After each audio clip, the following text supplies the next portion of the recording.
মা লক্ষ্মী ছুটতে ছুটতে ওই বৈকুণ্ঠ ধামে গিয়ে দাঁড়িয়েছে।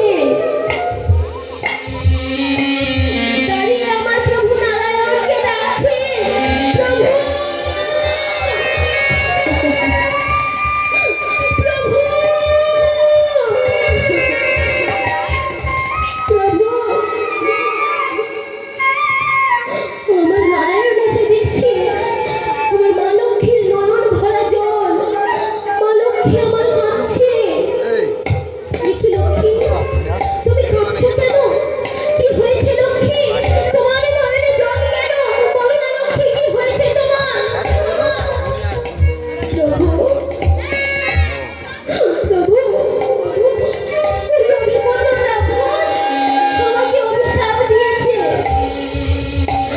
আমি নাকি কখনো মা হতে পারবো না। বলতে পারো প্রভু, এ আমার কেমন সাজা? বলো না প্রভু, এ আমার কেমন সাজা তুমি দিলে? বলো না প্রভু, এ কেমন সাজা? লক্ষ্মী, কেঁদো না, নয়নের জল মুছে লক্ষ্মী, এত কেঁদো না। অভিমন্যু তোমায় অভিশাপ দিয়েছে, তুমি কখনো মা হতে পারবে না। আমিও তোমায় আশীর্বাদ করছি লক্ষ্মী। ওই যুগে যারা কৃষ্ণ ভজনা করবে, যারা কৃষ্ণকে পূজা করবে লক্ষ্মী, তারা কখনোই কৃষ্ণের চরণ পাবে না। প্রথমেই ভজনা করতে হবে রাধা ভজন। রাধা ভজনা করে যদি রাধার কৃপা লাভ করতে পারে, তবেই পাবে কৃষ্ণের চরণ। তুমি কেঁদো না লক্ষ্মী। দেখতে দেখতে সত্য যুগ চলে এলো। সত্যের পরে ত্রেতা এলো না, সত্যের পরে এলো দাপর। আগে মা দেখুন, সত্যের পরে দাপর এইভাবে সাজানো ছিল, সত্য দাপর ত্রেতা কলি। সত্যের পরে দাপর না, সে সত্যের পরে এলো ত্রেতা যুগ। কেন না? কারণ একটি ছোট্ট বালক সাধনা ভজনা করে এক যুগ পাল্টে দিয়েছিল। সেই বালক হলো শতানন্দ, মাতা অহল্যার জন্য তপস্যা করেছিল। তাই সত্যের পরে দাপর নয়, সে সত্যের পরে এলো ত্রেতা যুগ।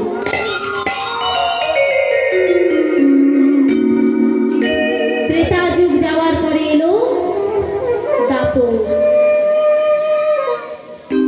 দাপর যুগ আসতে প্রথমে জন্ম নিল সেই অভিমন্যু ব্রাহ্মণ, হেমমাল্য ঘোষের পুত্র আয়ন মাল্য রূপে জটিলা গৃহেতে।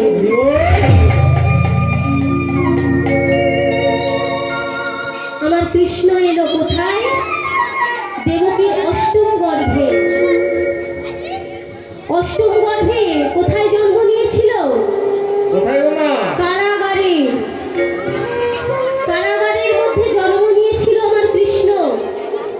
বাসুদেব রেখে এলেন ওই নন্দালয়ে। কেন না? কারণ দৈব বাণী অনুযায়ী কৃষ্ণ জন্ম তো নিয়েছিল কারাগারে, কিন্তু কারাগারের সমস্ত দরজা খুলে গিয়েছিল। ভগবানকে কি আর ওই কারাগারে বন্দি রাখা যায় গো? কি গো মা, কারাগারে বন্দি রাখা যায়? তাই কারাগারের সমস্ত দরজা খুলে গেছিল। আজকের বসুদেব আমার কৃষ্ণকে নন্দালয়ে রাখতে গেছিল। দৈব বাণী অনুযায়ী মা যশোমতী একটি কন্যা সন্তান প্রসব করেছিল। আজকে আমার নন্দালয়ে আমার কৃষ্ণকে সেইখানে রেখে এনে আজকের সেই কন্যাটিকে নিয়ে এসেছিল কারাগারে। কংস আর জানে না পুত্র হয়েছিল, রেখে এসেছে নন্দালয়ে, নিয়ে এসেছে কন্যা সন্তান। কংস এসে দেখছে যে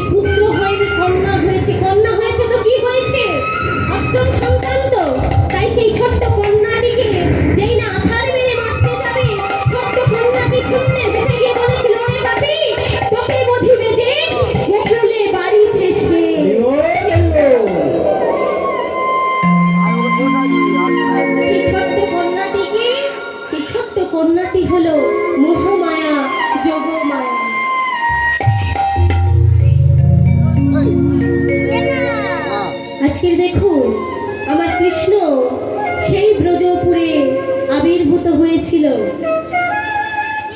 আজকে সবাই মিলে আনন্দ করছে। কোথায় জন্ম নিল? জন্ম নিল ব্রজপুরে, ব্রজের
বৃন্দাবনে তো সবাই নৃত্য করছে, অন্যদিকে কিন্তু আরো অনেকে নৃত্য করছে। কোথায় গো? ওই স্বর্গেতে। তা স্বর্গেতে কারা কারা নৃত্য করছে? আজকে ওই স্বর্গেতেও সবাই মিলে নৃত্য করছে। শিব নাচে, ব্রহ্মা নাচে, আর নাচে ইন্দ্র।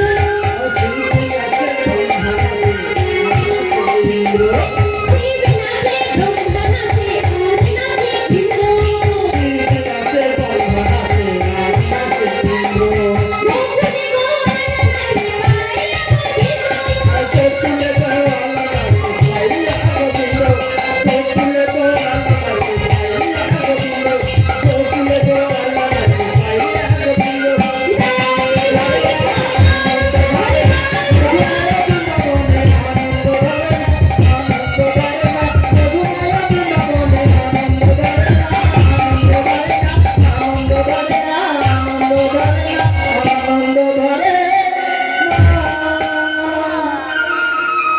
তারা দেখুন সবাই মিলে তো নৃত্য করছে, সবাই আনন্দ করছে, আমরাও তো আনন্দ করব, তাই তো? আমার কৃষ্ণ এসেছে, তাই সবাই মিলে দুটো বাহু তুলে করতালি দিতে হবে। সবাই মিলে আজি কৃষ্ণ হয়ে এলো বৃন্দাবনে, আজি কৃষ্ণ হয়ে এলো বৃন্দাবনে। তোরা দেখে যা, দেখে যা, দেখে যা, দেখে যা, দেখে যা জনে জনে। আজি কৃষ্ণ হয়ে এলো বৃন্দাবনে, আজি কৃষ্ণ হয়ে এলো বৃন্দাবনে। তোরা দেখে যা, দেখে যা, দেখে যা, দেখে যা, দেখে যা জনে জনে। কৃষ্ণ হয়ে এলো বৃন্দাবনে, কৃষ্ণ হয়ে এলো বৃন্দাবনে।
সবাই দর্শকের মনোনীত হচ্ছে। যাই হোক, এই হরিনামে সন্তুষ্ট হইয়া দক্ষিণ জগদীশপুর নিবাসী ঘোড়াখাল অন্তর্গত দক্ষিণ জগদীশপুর নিবাসী ঈশ্বর গৌরচন্দ্র কর্মকারের জ্যেষ্ঠ পুত্র সুদর্শন কর্মকার এই দুটো খুলি ভাইয়ের খান সন্তুষ্ট হয়ে দুটো খুলি ভাইয়ের এই তালে এবং বাজিয়ে সন্তুষ্ট হইয়া 100 টাকা পুরস্কৃত করলেন। ওই সঙ্গে ঘোড়াখাল অন্তর্গত দক্ষিণ জগদীশপুর নিবাসী পলাশচন্দ্রের মিস্ত্রি পলাশচন্দ্র মিস্ত্রি জ্যেষ্ঠ কন্যা সিজা মিস্ত্রি আর এই দিদি ভাইয়ের গানে সন্তুষ্ট হইয়া 50 টাকা পুরস্কৃত করলেন। বহু প্রবন্ধে